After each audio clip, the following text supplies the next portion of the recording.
حضرت ابو هريره رضی الله تعالی عنہ فرمایي چې رسول الله صلی الله علیه وسلم او فرمایي چې څوک لا اله الا الله وحده لا شريك له له الملك وله الحمد وهو على كل شيء قدير په یو ورځ کې سلسله ولولي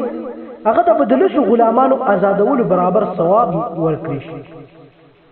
دا هغه په عمل نامه کې بسل نه کې درج کړي شي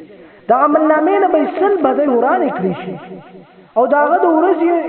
ما خام پوری ور شیطان نه دا هغه حفاظت وکړي شي په قیامت کې با دا هغه نه هغه کسولان دي شي چې دا هغه نه زیات ښه عملونه کړی یا دا کلمات په تعداد کې دا هغه نه زیات لوستي راوی وایي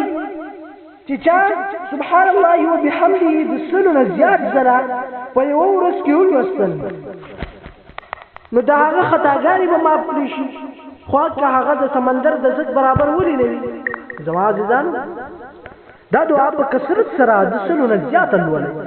که ستاسو د سمندر د ضد امر ګناهونه ولې نه نو الله رب العزت به هغه ختم کړي د ضد امر برابر ګناهونه به الله رب العزت ختم کړي واخر دعوانا